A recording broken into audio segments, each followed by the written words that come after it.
गुरु प्यारी साध संगत, बहुत शुभ घड़ी है।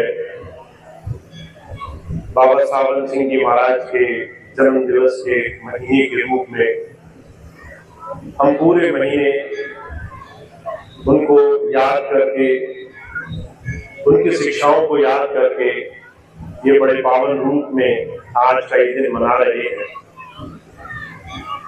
सावन का महीना शुरू हो चुका है, साथ साथ इस महीने गुरु पूर्णिमा का भी बड़ा विशेष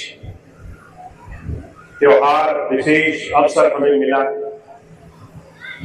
और इन संपूर्ण रूपों में, सारे रूपों में गुरु की महिमा क्या है, गुरु किस तरीके से हमारे जीवन में हम और आपको इस मनुष्य जीवन की सार्थकता से जोड़ने के लिए आया है, इसको फिर से जागरूक करने का, फिर से याद करने का बड़ा सुंदर अवसर है। मैं क्यों कहता हूं कि हमें बार बार ये याद करने की जरूरत है। हमने नाम ले लिया, हमने गुरु जी से अपना जीवन जोड़ लिया, फिर भी हमें हर पल हर घड़ी याद करने की जरूरत है गुरु की क्या हमारे जीवन में महिमा है, वो हमें और आपको क्या देने के लिए आया है। आज के इस समय में, इस कलयुग के दौर में, जहां हम 24 घंटे सुबह से लेकर शाम तक काल के प्रभाव में है, हमारा मन काल गति से चल रहा है, उसका असर हमारे जीवन में, हमारे समाज में, हमारे चारों तरफ हमें दिखाई देता है। अगर आप आज के समाज को देखें, आज के परिवारों को देखें, आज के लोगों के आत्मीयता, उनके एक दूसरे के संबंध को देखें, तो पिछले बहुत समय से काल गति का असर हर एक इंसान के जीवन में उसके अंदर समाया हुआ है। आज कोई भी इंसान किसी के साथ रहकर खुश नहीं है। माता पिता, भाई बंधु, परिवार के सदस्य तरह तरह की छोटी छोटी बातों में एक दूसरे के साथ भिड़ने के लिए, झगड़ने के लिए, बड़े बड़े दुष्कर्म करने के लिए संसार में आप हर रोज घटनाएं सुन लेते हो। चारों तरफ हाहाकार मचा है। छोटे छोटे बच्चे माता पिताओं की बात नहीं सुनते। तरह तरह से मानसिकता, मनोवृत्ति, हमारा चित्त, हमारा मन, ये संसार में बड़ी अजीबोगरीब स्थिति में जा रहा है। महाराज जी कहा करते थे, एक समय था मनुष्य के अंदर भावना थी कि ये सारा संसार मेरा परिवार है, वसुधैव कुटुंबकम। सारा ये संसार कुटुंब की तरह, परिवार की तरह है, सबसे प्रेम करो। और आज आप देखते होंगे एक परिवार में ही शांति नहीं है, घर में कलह मची है। छोटे छोटे बच्चे माता पिता की नहीं सुनते, भाई बहन की नहीं सुनते, भाइयों भाइयों में रुपए को, जायदाद को, धन को, संपत्ति को लेकर लड़ाई झगड़े हैं, तरह तरह के कलह उपवाद है, चारों तरफ हाहाकार मचा है।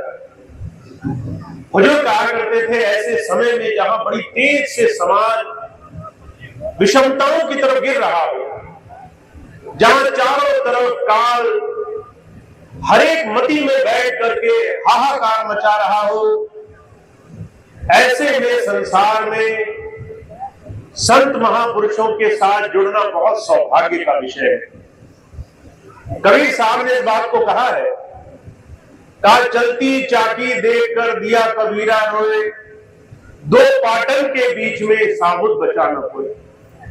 कबीर साहब कह रहे हैं, मैंने संसार को देखा, दुनिया की गति देखी, परिवार देखे, लोग देखे, जिस दिशा में समाज संसार भागा जा रहा है, कहते ये तो दो पाटों के बीच में फंसे हुए लोग हैं। काल ने सबको संसार में फंसा दिया है। हमें लगता होगा हम बड़े सियाने हैं, हम बड़े समझदार हैं, हम अकेले रहेंगे, हम अलग तरीके से रहेंगे तो हम ये करेंगे वो करेंगे। पर कबीर साहब ने क्या देखा? कहते दो पाटों के बीच में सारा संसार गेहूं की तरह फंस गया, पिस गया। पिसते पिसते हालत ये हो गई कि कोई बचा नहीं, सारे संसार में मर मर के गए, कोई भी संसार में जीवित नहीं बचा।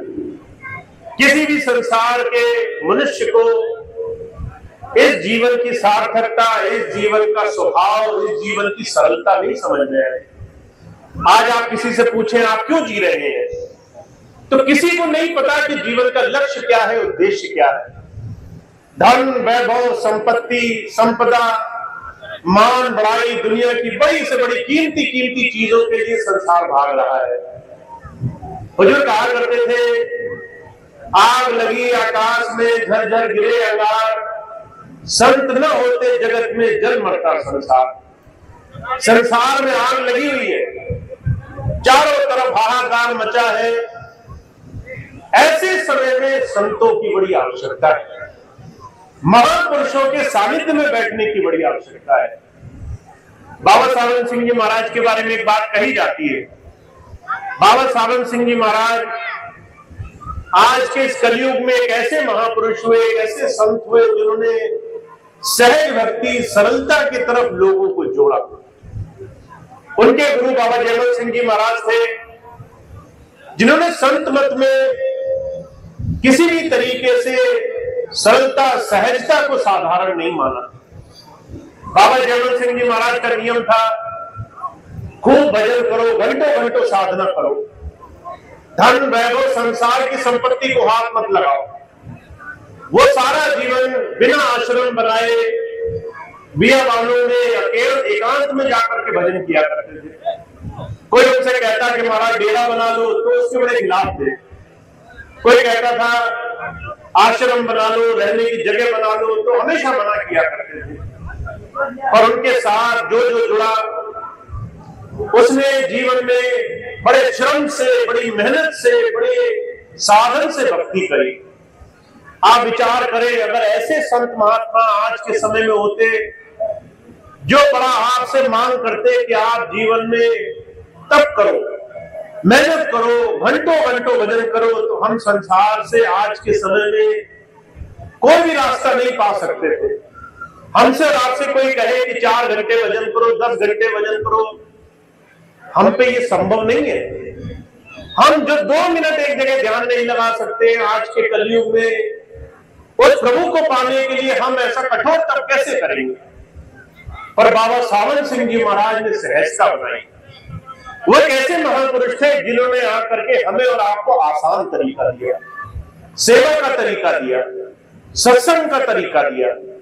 हमें अपने जीवन में कैसे सहजता से गुरु प्रेम से नाम कमाना है, कैसे गुरु में अगर हमारा प्यार, हमारा ध्यान उसमें जुड़ा रहे तो हम कैसे अपने जीवन को तार सकते हैं, ये रास्ता महाराज जी ने खोला करके।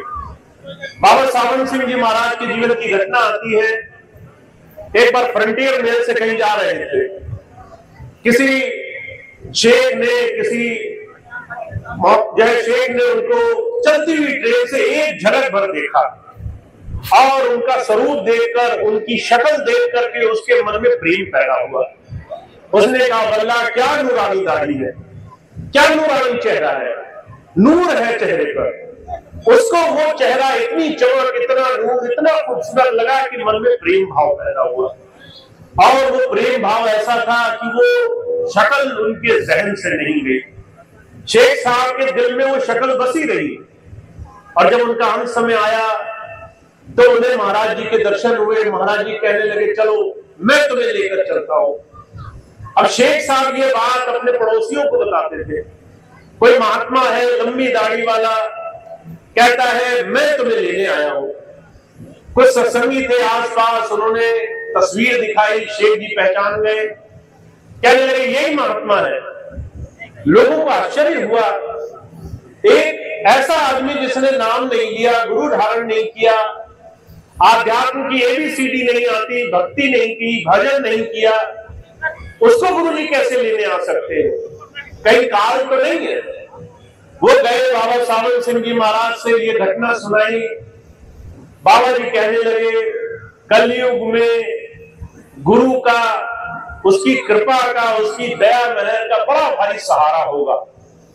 आज के समय में जहां इंसान मन मत में भाग रहा है, गुरु से जिसकी प्रेम प्रीति होगी उसकी भी संभाल गुरु करेगा। तो हम बहुत भाग्यशाली हैं, हम ऐसे कलयुग में संतों महापुरुषों के सानिध्य में बैठे, ऐसे महापुरुषों से जुड़ा हुआ है जिन्होंने प्रेम भक्ति, जिन्होंने लगन, जिन्होंने फिर से संसार में अंदर से प्रीति का रास्ता, संसार में भक्ति का रास्ता बनाया है। हुजूर मिसाल फरमाया करते थे, जुगों जुगों से प्रेम भक्ति का रास्ता संसार में रहा है। प्रेम से जिसने महापुरुषों से अपना जुड़ाव बना लिया, उसके बाद जिसने भक्ति कर ली, उसके जीवन में बड़े बड़े काम आसानी से हो जाते हैं। महाराज जी मिसाल फरमाया करते थे, एक बार उद्धव को भेजा गया गोपियों को समझाने के लिए।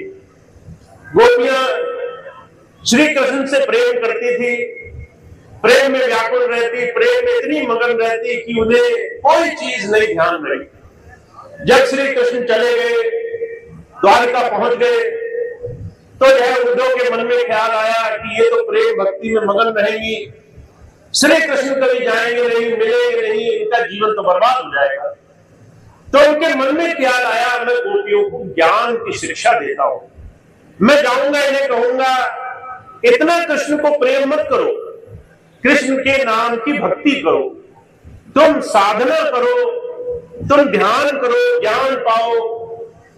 तो जो है उद्धव गए गोपियों को समझाने के लिए, और जब गोपियों को समझाने के लिए खूब खूब उन्होंने ज्ञान ध्यान की बात की, तो जो है शब्द बहुत प्रचलित हुआ, ये तो प्रेम की बात है उद्धव, बंदगी तेरे बस की नहीं है।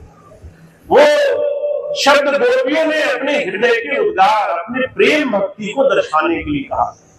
प्रेम की भक्ति क्या है कि जिसके हृदय में वो प्रभु की एक छाप पड़ जाए, जिनको वो सदगुरु, वो प्रभु, जिसने प्रभु से प्रेम किया है, वो सिर्फ मन में छाप सच्चे दिल से पड़ जाए, हमारा ध्यान उधर लगा रहे, हम कोई भी काम करें, चलते फिरते, उठते बैठते, सोते जागते, उनकी याद, वह प्रेम लगन, उनको देखने की कशिश मन में पड़ी रहे, तो हमारी वो दर्द भरी, वो प्रेम भरी आह हमारे जीवन में भक्ति से ज्यादा काम करती है, साधना से ज्यादा काम करती है। घंटों घंटों बैठ करके जो आप कठोर तप करेंगे, उससे सहज भक्ति, महापुरुषों से सच्चे दिल से प्रेम जुड़ जाना है।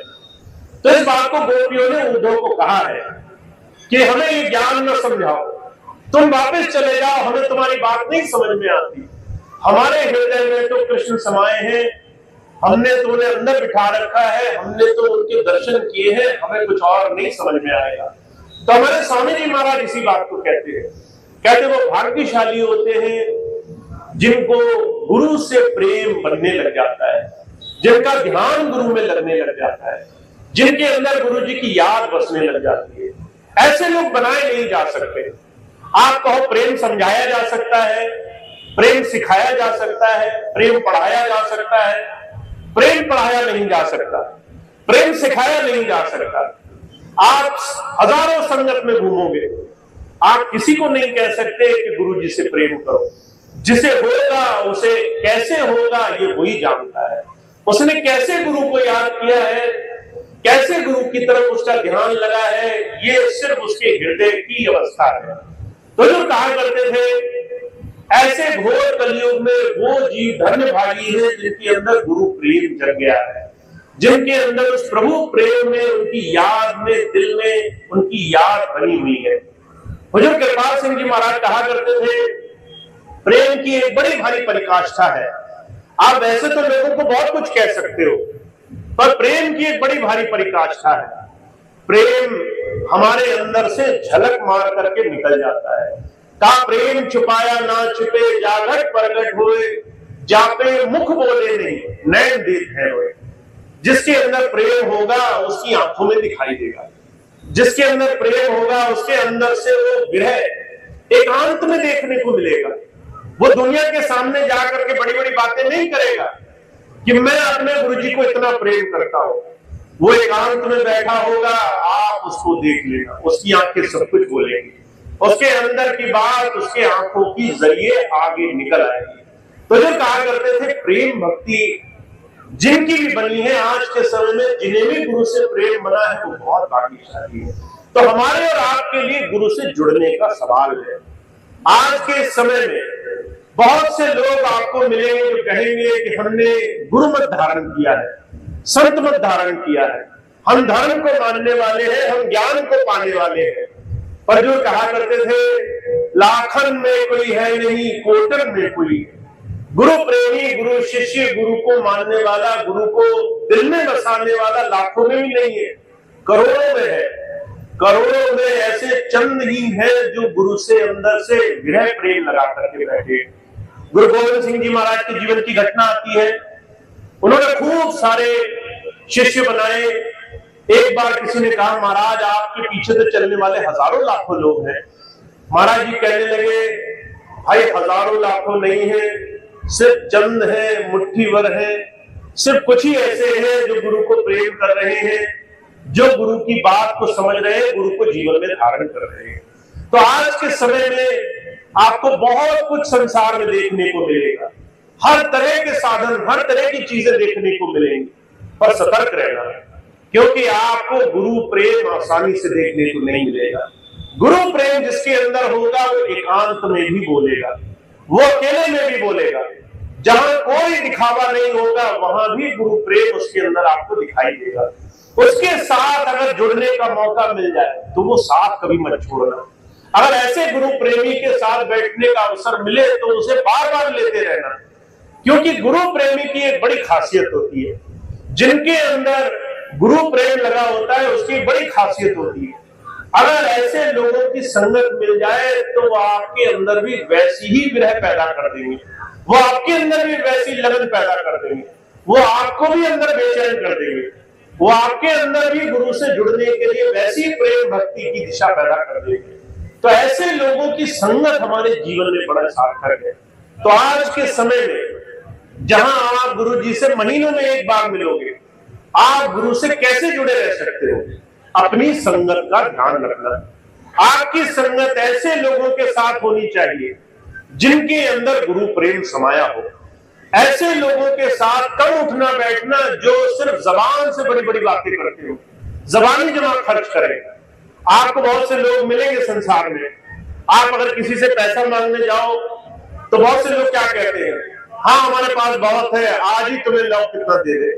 पर जब उनके पीछे पीछे दौड़ो तो पता चले 10 महीने तक कुछ ना हाथ लगे, एक ढेला हाथ ना लगे। बातें बड़ी बड़ी, पर जो है वो अपने पास से देने योग्य नहीं है। हुजूर कहा करते थे ऐसे गुरु प्रेम देने योग्य भी हर कोई नहीं है संसार में।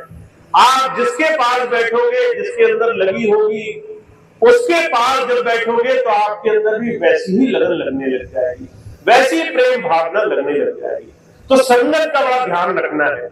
जैसी संगत होगी वैसी रंगत होगी, जैसा तुम्हारा आचरण होगा, जैसा उठना बैठना होगा, जिनके साथ बैठोगे वैसा जीवन में कमाओगे, वही तुम्हारे आध्यात्म की कमाई का सार होगा। तो जो कहा करते थे आज के समय में अगर आपको भक्ति कमाना हो तो भक्ति कमाने का एक बड़ा आसान साधन है। अपने समय और अपने मिलने जुलने वालों की संगत की थोड़ी सी समीक्षा कर लो।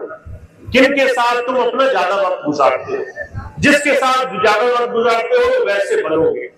अगर तुम्हारा पूरा दिन गुजरता है ऐसे लोगों के साथ जो राजनीति की बात करते हो, जो दुनियादारी की बात करते हो, जो घर में कलह की बात करते हो, जो दूसरे घरों में क्या उल्टा सीधा हो रहा है उसी में लगे हुए हो, जिनको इसमें ज्यादा आनंद है कि कौन लड़ रहा है, कौन झगड़ रहा है, किसने किसका खून किया, किसने किसकी बुराई करी, तो समझ लो वो आदमी संक्रमण से खाली नहीं, वो आदमी अपना असर आपके ऊपर छोड़ेगा, वो आदमी अपने आप के सारे विकार आपके ऊपर दे देगा, बिना मांगे आपको अपने जैसा बना देगा। आप कोशिश भी नहीं करोगे और आप उसकी बुराइयां घर लेकर आओगे।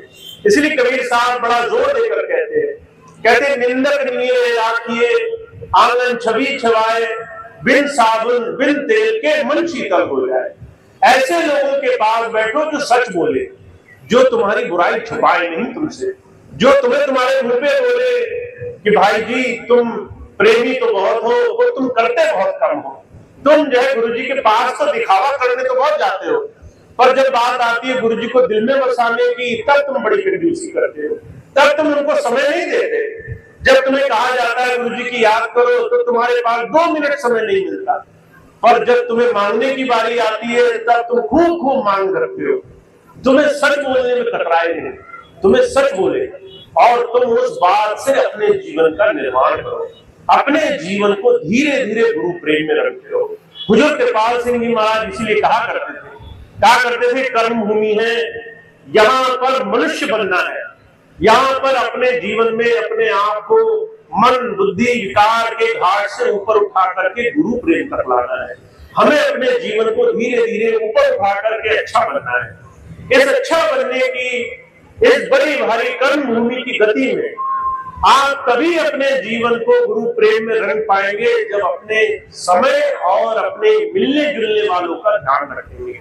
ऐसे लोगों के बीच में बैठना है जो आपको फंसाए नहीं, ऐसे लोगों के बीच में बैठना है जो आपको उबारे, आपको निकाले, आपको संसार के विषय भोग बुराइयों से बचाने की कोशिश करे, आपको गुरु प्रेम में लगाने की कोशिश करे। अर्जुन कहा करते थे एक बात का ध्यान रखना, जो सच्चा होगा उसकी बात थोड़ी खरी होगी, वो जो बोलेगा वो बात थोड़ी लगेगी। अगर तुम शराब पीते होगे, कोई तुम्हें सच बोले कि भाई शराब पियोगे तो बीमार पड़ोगे, तो उसकी बात बुरी लगती है, उसकी बात सुनकर के खराब लगता है। अगर कोई नशा करता हो, बीड़ी सिगरेट पीता हो, कोई तुम्हारा हितैषी हो, तुम्हें बोले कि तुम खूब पी रहे हो, दमा हो जाएगा, तुम्हें जब बीमारी हो जाएगी, तो उसकी बात बुरी लगेगी। अगर तुम खान पीन तुम्हारा शुद्ध नहीं है, कोई तुम्हें बोलता हो भाई तुम अपना खाना पीना तो नहीं सुधार रहे, पर जो है तुम्हारे अंदर भाव ये है कि तुम्हें जन्म मरण से मुक्ति मिल जाए, ये सच्ची बात नहीं ठहरेगी। अपना खाना पीना सुधारना होगा, सात्विक बनना होगा, तो उसकी बात बुरी लगेगी। जब कोई सच बोलेगा तो उसकी बात थोड़ी सी खरी लगेगी। पर अगर तुम अपना विकास चाहते हो, अपना भला चाहते हो, तो ऐसे लोगों का सानिध्य मत छोड़ना, ऐसे लोगों को साथ रखना, अपने जीवन में उनकी बात से गुरु प्रेम लगाते रहना। तो वो बहुत भाग्यशाली होंगे इस समय में, जिनका गुरु प्रेम बढ़ता जाएगा, जिनमें गुरु में आस्था बढ़ती जाएगी, जो अपने जीवन में गुरु प्रेम को, अपने आप को गुरु चरणों में जोड़ने के लिए हर पल हर घड़ी प्रयास करते रहेंगे। तो ये समय, ये ऐसा समय है जिसमें इंसान को भ्रम भूल और मन मत से संसार में उलझाने के लिए काल बड़े बड़े दांव खेलेगा। हुजूर कहा करते थे आपको पता भी नहीं चलेगा आपकी उम्र कितनी जल्दी गुजर जाएगी। आप अभी पीछे पलट कर देखें कि मेरी कितनी उम्र गुजर गई, तो आपकी याददाश्त में, आपकी याद में ऐसा लगेगा अरे हमने अभी तो जन्म लिया था, कब पीछे 10, 20, 50 साल गुजर गए पता ही नहीं चला। हमें ऐसा लगेगा जैसे 2 ही दिन हुए में पैदा हुए, सारा जीवन तो ऐसे चुटकी में निकल गया, ऐसे एक झट में निकल गया, हमें पता नहीं चला। तो जो कहा करते थे तुम्हारा समय बीतते देर नहीं लगेगा, और वो समय दूर नहीं जब तुम अपने आप को उस समय में पाओगे जब तुम्हारे सामने विकल्प नहीं बचेंगे, जब तुम्हारे सामने रास्ते नहीं बचेंगे। तुम बहुत कुछ करना चाहोगे पर तुम्हारे शरीर में श्रम नहीं होगा, ताकत नहीं होगी।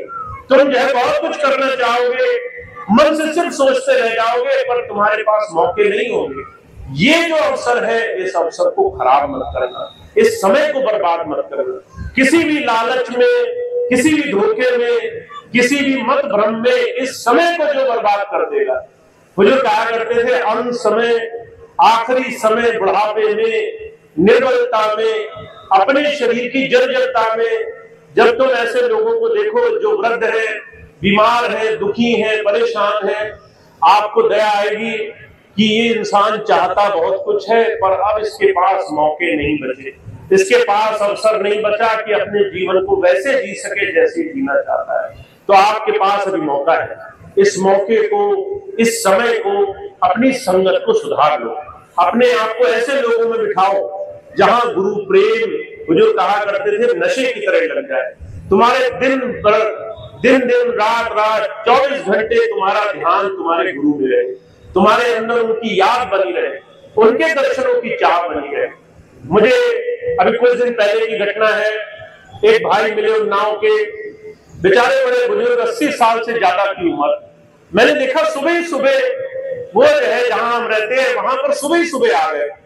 मैंने पूछा बाबा कैसे आए?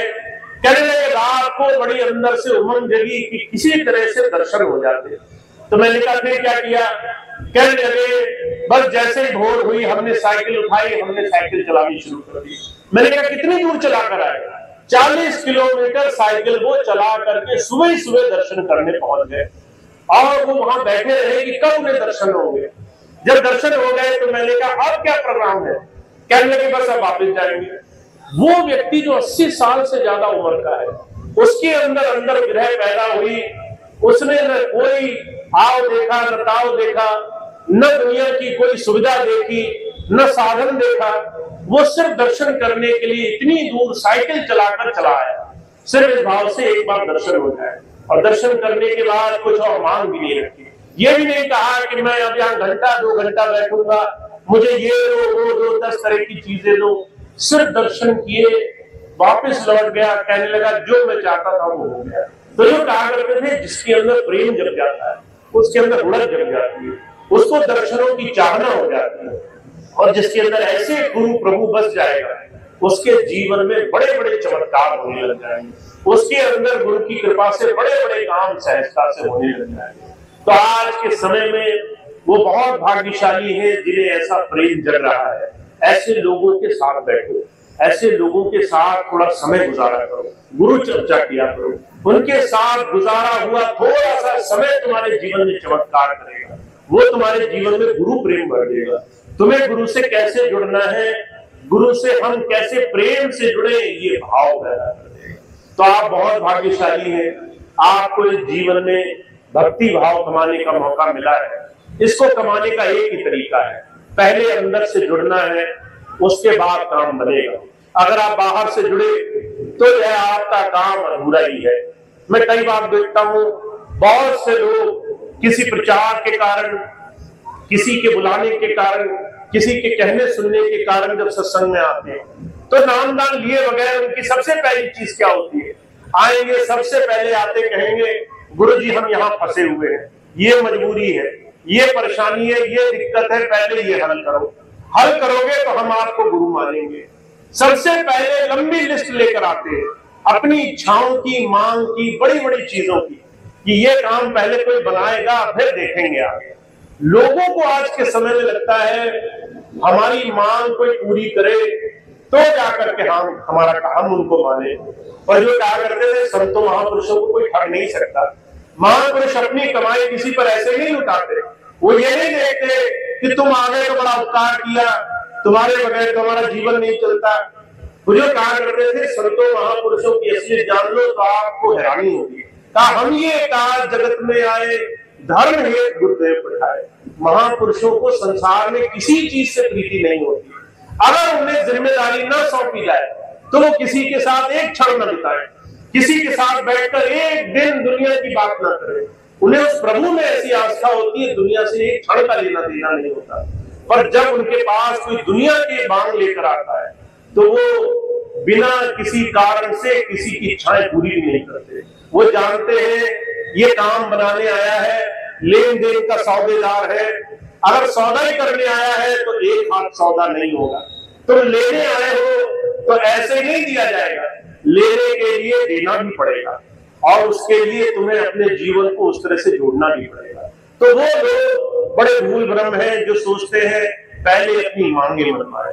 पर जो कहा करते थे जिन्हें प्रभु से भक्ति है, उस प्रभु से प्रेम जुड़ गया है, उनके बिन मांगे सारे काम करते हैं। इसलिए कबीर साहब बड़ा जोर देते हैं, कहते कबीरा मन निर्मल भया जैसे गंगा नी, पीछे पीछे हरि फिरे कहत कबीर कबीर। जिसका मन निर्मल हो जाएगा उसके तो सारे काम प्रभु बनाता है, उसके तो पीछे पीछे मालिक घूमता है। उसके मन में इच्छा होने ही नहीं पाती, उससे पहले उसके काम बनते हैं। उसके मन में बस विचार आता है और उसके काम पहले से पहले बनने लग जाते हैं। तो गुरु, वो संत, वो महापुरुष उनकी दया मेहर के लिए है जो अंदर से प्रेम भक्ति में जुड़े, जो अंदर से उससे जुड़े हुए हैं। तो आप हम बहुत भाग्यशाली हैं हमें बात समझने का मौका मिला है आज के समय में।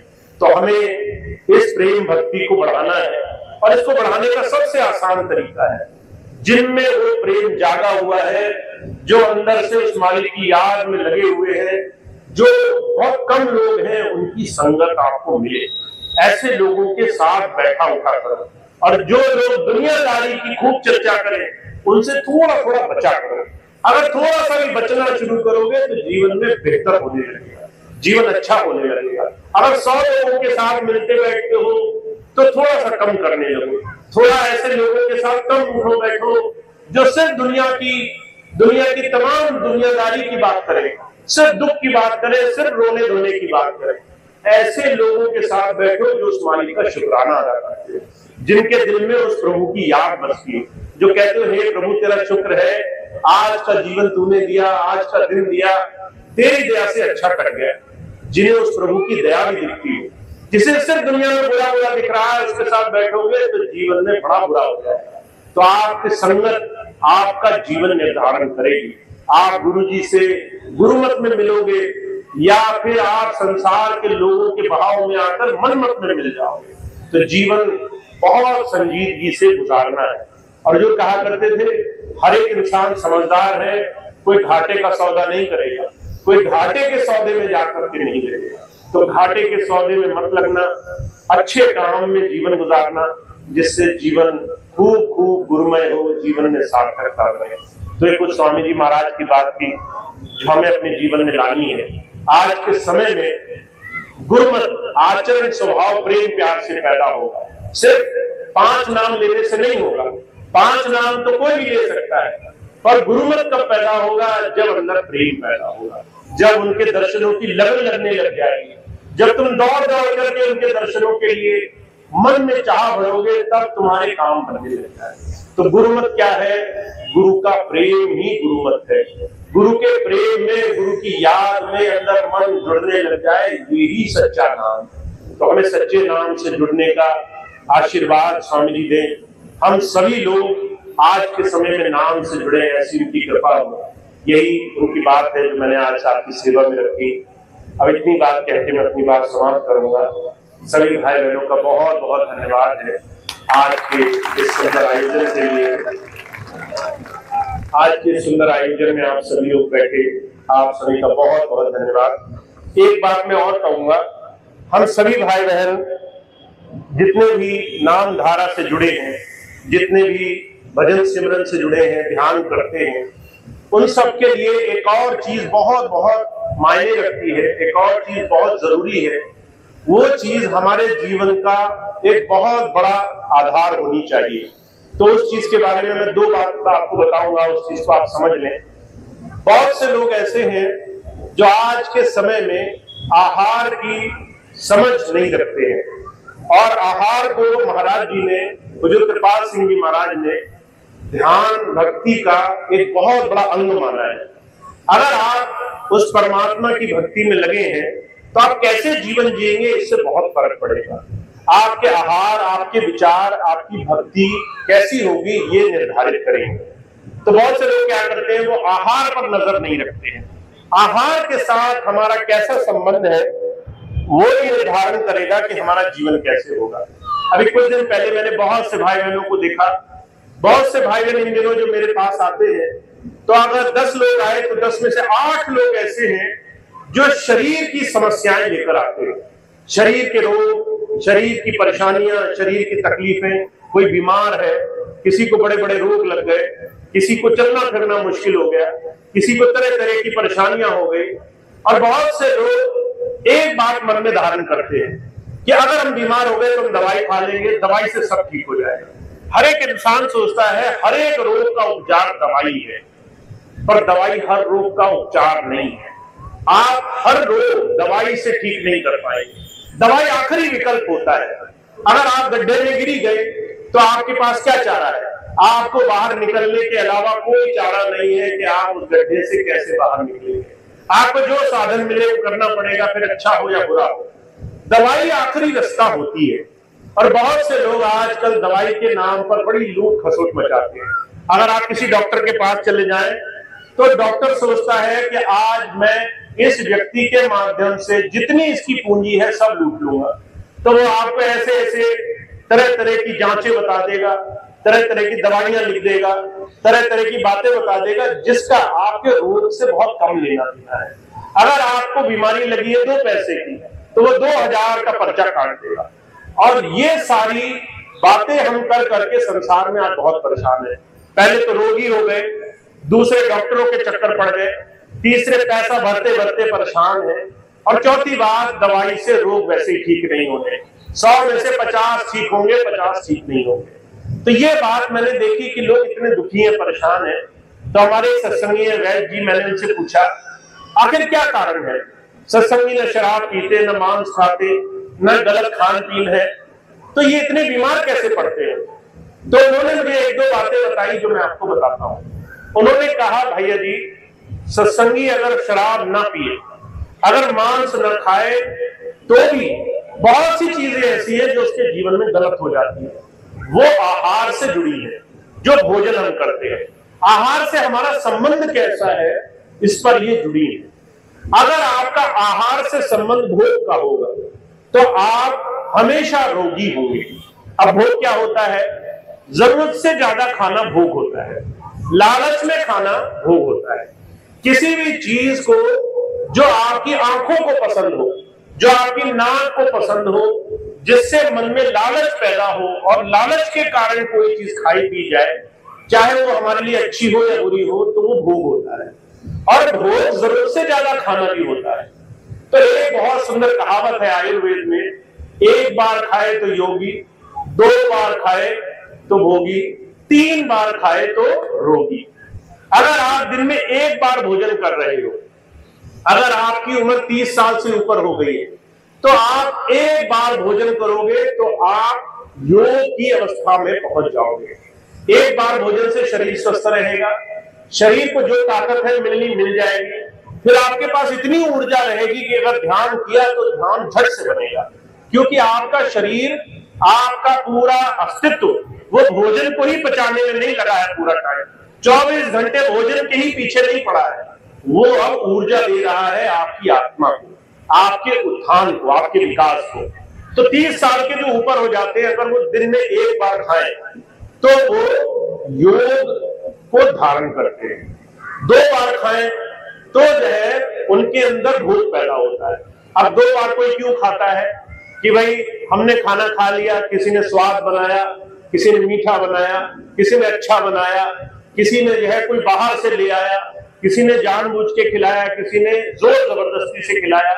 मैंने पिछले दिनों देखा बहुत से लोग तो ऐसे घर में ज्यादा बन जाता है, अगर वो बच जाए सबके खाने के बाद तो सोचते अब क्या करें, ये तो फेंका जाएगा, फेंकने से बर्बाद होगा, तो वो खुद खाने लग जाते हैं। आपने ऐसे लोग देखे होंगे, बहुत से लोग ऐसे होते हैं खाना बच जाए तो फेंकने की बजाय उस भोजन को खाने लग जाते हैं। तो अगर बाहर नहीं फेंक सकते तो अपने अंदर फेंक देते हैं, कहते चलो अंदर ही फेंक लो, बाहर फेंका तो नाश होगा, अंदर कूड़ादान अच्छा है, उसमें सब समा जाएगा, हो सकता है ज्यादा ताकत मिल जाए, पर आपको उस भोग की श्रेणी में गिना जाएगा जिससे आप रोगी बनेंगे, रोग की तरफ जाएंगे। और दुख की बात यह है आजकल लोग 6-6 टाइम खाते हैं, 6-6 बार खाते हैं। अब आप सोचेंगे कैसे 6 टाइम खाते हैं? सुबह जल्दी उठे चाय पिएंगे, कहीं खाली चाय नहीं पिएंगे, कुछ ला दो साथ में, तो उसके साथ कुछ खाएंगे, वो गिनती 1 हो गई। फिर नाश्ते का टाइम आएगा, फिर नाश्ता करेंगे, 2 हो गए। फिर नाश्ते और खाने के बीच में खाएंगे, चाय के साथ कुछ खाएंगे, 3 हो गए। फिर जो है चौथा दोपहर का खाना खाएंगे, 4 हो गए। फिर शाम को 4 बजे कहेंगे अरे कुछ भूख लग रही है, कुछ लेकर आओ, बारिश हो गई, सावन का मौका है, कुछ बनाओ, 5 हो गए। फिर शाम को 6 बजे 6-7 बजे फिर भोजन करेंगे। पिछले दिनों मैंने देखा लोग 9-9, 10-10 बजे तक भोजन करते हैं और भोजन करने के बाद फौरन सो जाते हैं। अगर आपको बीमार पड़ना है, अगर आपको रोगी होना है, अगर आपको शरीर में भोजन सिर्फ डालना है क्योंकि आपकी आदत लग गई है, तो आप रोगी होंगे। रोगी कौन होता है? जो भोजन पचता नहीं है, वो भोजन कहीं ना कहीं इकट्ठा हो जाता है, सड़ने लग जाता है। और अगर घर में आपके किसी कोने में कोई कूड़ा बचा रह जाए, आप घर में कभी प्रयोग करना, घर में किसी कोने में कूड़ा रखे रहने देना, वहां से निकालना मत। 2 दिन 4 दिन 10 दिन 20 दिन उसमें दुर्गंध आने लग जाएगी, उसमें बदबू आने लग जाएगी।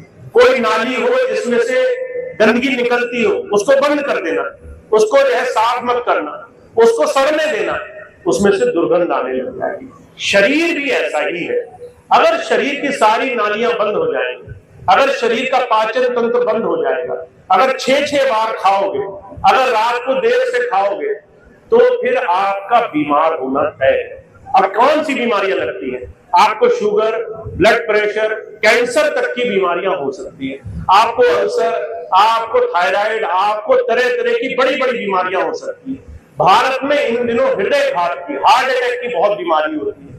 आप जितना तेल भी खाते हो खूब स्वाद में, कि आज तो बहुत अच्छा भोजन बना है, शादी बारात हुई, खूब तला भोजन करो, पूरी पकौड़ी खाओ, उससे आपके जीवन में आप कोई स्वास्थ्य की तरफ नहीं जा रहे, बल्कि हृदय घात की तरफ जा रहे हो। पिछले दिनों एक शोध निकला, भारत के हर एक इंसान की अमूमन जो एक एवरेज उम्र निकाली गई सिर्फ 65 साल निकाली गई। 100 में से 80 लोग ऐसे हैं जो 65 साल में प्रभु की तरफ चल देते हैं, कहते हो गया हमारा संसार से, वो ऊपर निकल लेते हैं। उनको संसार में 65 साल की ही उम्र तक रहना होता है। और उस लिहाज से देखो अपनी अपनी जिंदगी, तो जो है कोई 40 का हो गया, कोई 50 का हो गया, कोई 60 का हो गया। अगर आपने आहार का ध्यान नहीं रखा तो आप अपने जीवन में बिना किसी कारण अपने खुद के दुश्मन बनोगे। तो महाराज जी कहते थे, आध्यात्म कहता है, आयुर्वेद कहता है, भोजन से भोग मत करो। तो भोग करने का आपको कैसे पता चलेगा? जब भोजन आपके सामने लाया जाए तो अपने आप को एक बार जांचो, आपका भोजन से संबंध कैसा है। अगर आपका संबंध ये है कि जो है टूट पड़ो, भोजन आ गया, तो जो है आप भोग की वृत्ति में हो।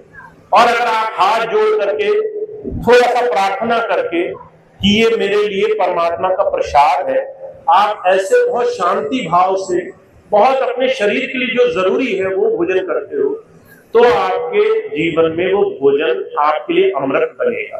तो आहार से संबंध अपना सुधारना होगा, क्योंकि अगर आपका आहार से संबंध नहीं सुधरेगा तो आपका काम नहीं बनेगा।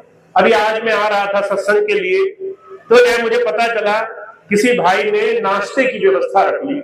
मैंने कहा भाई हम वहां 10 साढ़े 10 तक पहुंचेंगे, पहले खिलाएंगे सत्संग से, फिर सत्संग छूटते ही फिर खिलाएंगे। जब भोजन के ही इर्द गिर्द सारी व्यवस्था चल रही है कि अगर गुरुजी आए तो भोजन करा दो, गुरुजी मिलने आ गए तो भोजन करा दो, गुरुजी के दर्शन करने तो कुछ खिला दो। हमारा सारी भक्ति भोजन पे टिकी हुई है। हम सोचते हैं अगर भोजन करा दिया तो गुरुजी खुश हो जाएंगे। तो आपका भोजन से जो संबंध है कि खाने पीने से ही सब कुछ होता है, भोजन आवश्यक है पर शरीर को स्वस्थ रखने के लिए। तो स्वस्थ हम कैसे रह सकते हैं? 2-3 चीजें आप समझ लीजिए। पहली चीज ये, आपका आहार आपकी जरूरत से कम होना चाहिए। अगर आप श्रम करते हैं, मेहनत करते हैं, अगर आप मजदूरी करते हैं, अगर आप रिक्शा चलाते हैं, बहुत मेहनत का काम आपका है, तब तो आपको ज्यादा खाएंगे तो पचेगा। पर अगर आपका बैठे रहने का काम है, दुकान पर बैठे हैं, चौपाल पर बैठे हैं, घर में बैठे हैं, ज्यादा श्रम का काम नहीं है, तो आप 2 समय से ज्यादा भोजन मत करिए। भोजन कितना करिए? जरूरत से कम। अगर 2 रोटी की भूख है तो 1.5 रोटी खाइए। अगर 1.5 रोटी की भूख है 1 रोटी खाइए, प्रसाद मानकर खाइए। जब आप लंगर जाते हैं गुरुजी के यहाँ तो क्या कहा जाता है? कहा जाता है गुरु प्रसाद है। ये भोजन नहीं है, प्रसाद की तरह पाओ इसे, इसको गुरु का वरदान मान करके पाओ। तो भोजन प्रसाद की तरह होना चाहिए। तो जब आप जरूरत से कम खाओगे तो आपके लिए अच्छा रहेगा, आपके लिए बेहतर होगा। बहुत से लोग क्या करते हैं, किसी के यहाँ मेहमान नवाजी में गए, शादी में गए, किसी ने आओ भगत सत्कार किया, लोग जिद करने लगते हैं कि भाई तुम्हें तो खाना ही पड़ेगा, आपको तो खाना ही पड़ जाएगा। अगर ऐसी परिस्थिति में पड़ जाए तब क्या करें?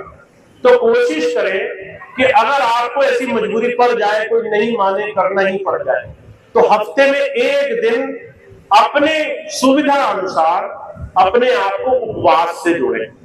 उपवास गुरुमत में, आध्यात्मिकता में बहुत ऊंची अवस्था है। उपवास 1 दिन बिना भोजन किए रहना। आपको 1 दिन पानी पर या फिर नींबू पानी पर या फिर सिर्फ जल पर आपको एक दिन गुजारना है। आप इसको व्रत मत समझना। बहुत से लोग व्रत करते हैं, एकादशी का व्रत रखेंगे, करवा चौथ का व्रत रखेंगे। व्रत में लोग ज्यादा खर्चा कर लेते हैं। पति अगर जो है वो व्रत नहीं है, वो साधारण दाल रोटी खा रहा है, अगर माताएं मेरे व्रत रखेंगी तो कहेंगी हम अनाज नहीं खाते और जो है हम कुट्टू खाते, कुट्टू का आटा, हम जो है दूसरा आटा खाते हैं, हम पकौड़ियां खा सकते हैं। वो ज्यादा खा जाएंगे और ज्यादा रोगी हो जाएंगे। तो व्रत नहीं रखना है, उपवास रखना है। उपवास किसे कहते हैं?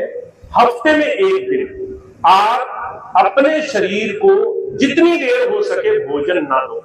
24 घंटे अगर आपने भोजन नहीं दिया तो बहुत अच्छा है। अगर 24 घंटे नहीं कर पाए तो धीरे से शुरू करो, 12 घंटे से शुरू करो। मैं पंजाब में गया, पंजाब में कुछ सत्संगी भाई मिले, कुछ नए लोग आए, उन्होंने ये बात सुनी, कहने लगे हम पे तो बहुत मुश्किल हो जाएगा, हम अगर उपवास रखेंगे तो कमजोर पड़ जाएंगे। मैं आपको आयुर्वेद की एक अच्छी बात बताता हूं। एक इंसान को, हर एक इंसान को परमात्मा ने 30 दिन का स्टोरेज बना करके दिया है। आपके शरीर में अगर 30 दिन मजबूरी में आपको खाना ना मिले, अभी कोई आपत्ति पड़ जाए, कहीं गए वहां भोजन नहीं मिले, 30 दिन आप जिंदा रह सकते हो बिना भोजन के, सिर्फ पानी पर। पानी मिले बस, भोजन ना मिले, 30 दिन कुछ नहीं होगा। थोड़ी सी कमजोरी मिलेगी 10-15 दिन के बाद, और 10-15 दिन तक तो पता ही नहीं चलेगा कि क्या हुआ। आपको आदत पड़ जाएगी और आपको अच्छा लगने लग जाएगा। तो आप ये मत सोचिए एक दिन नहीं खाया तो कमजोरी हो जाएगी, कोई कमजोरी नहीं होगी, आप अच्छे हो जाओगे, स्वस्थ हो जाओगे।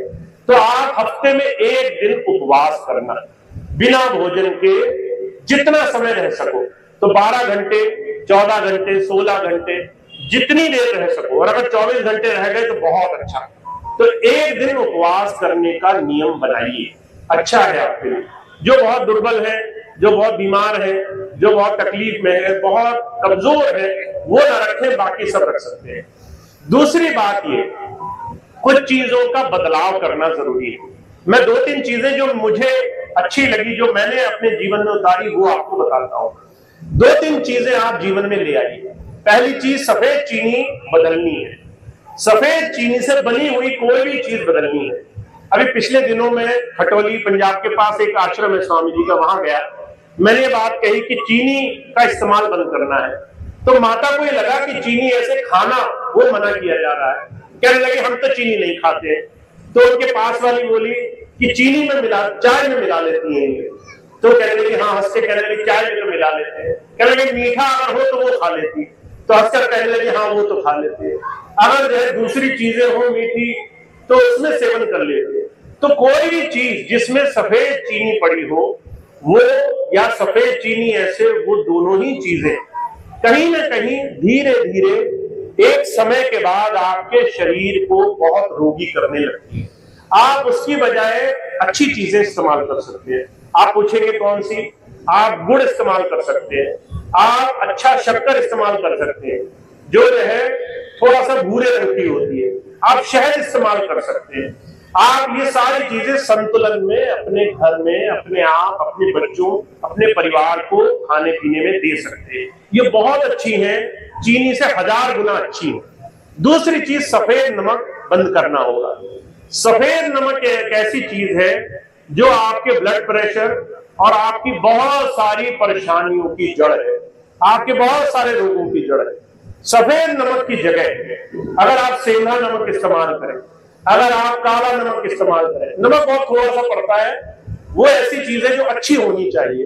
अगर वही खराब हो गई तो समझ लीजिए आपने बहुत कुछ अच्छा किया और छोटा चुटकी भर अगर आपने कुछ गलत डाल दिया तो वही काम खराब कर देगा। तो नमक सफेद बदलना है। तीसरी चीज ये, सफेद जितना आटा आप इस्तेमाल करते हैं, जितना भी बारीक पिसा हुआ आटा है, उसको आपको बदल करके मोटे आटे में तब्दील करना है, जो थोड़ा मोटा पिसा हो, जो है आराम से पचे, जो शरीर को ताकत दे, जो शरीर को स्वस्थ रखे। और चौथी चीज अगर आप माने तो जो आपका तेल है, उस तेल को आपको जो शुद्ध और अच्छा तेल है उससे बदलना है। जितने भी तेल ऐसे हैं जो आपके आसपास उगते हो, तो आयुर्वेद एक छोटी सी चीज कहता है, जो तेल आप शरीर पर लगा सकते हो वो खा भी सकते हो, जो शरीर पर लगा नहीं सकते वो खा भी नहीं सकते। तो क्या रिफाइंड आप शरीर पर लगा सकते हो? नहीं लगा सकते। क्या पाम ऑयल आप शरीर पर लगा सकते हो? नहीं लगा सकते। आप घी लगा सकते हो, आप नारियल का तेल शरीर पर लगा सकते हो, आप सरसों का तेल शरीर पर लगा सकते हो, वो आप खा भी सकते हो। तो ये सारी चीजें आप घर में इस्तेमाल करें। सस्ते के चक्कर में आप शरीर को बीमारियों की तरफ न धकेलें, और ये आपका जीवन में बहुत बड़ा अध्यात्म से भी बहुत बड़ा जुड़ाव होगा। तो 2-3 चीजें जो कर लेंगे वो स्वस्थ रहेंगे, अच्छे रहेंगे, वो अपने जीवन में बीमारियों से दूर रहेंगे, उनका दवाइयों पे पैसा नहीं खर्च होगा, वो जीवन में अच्छा जीवन जी पाएंगे। तो 2-3 बातें जीवन में लानी है, और जितना ज्यादा आप इन चीजों को ले आओगे उतना ज्यादा आपके जीवन में अच्छाई होने लग जाएगी। तो ये 2-3 बातें आप जरूर याद करिए। जिस जिसको हो सके उसे समझाइए, जिस जिसको हो सके उसे बताइए, ताकि लोग अपने जीवन में अच्छा जीवन जिए और सही मायनों में जीवन को सार्थक करने की कोशिश करें। तो इतनी बात कहकर मैं अपनी बात समाप्त करूंगा। आज का सत्संग कार्यक्रम समाप्त होगा।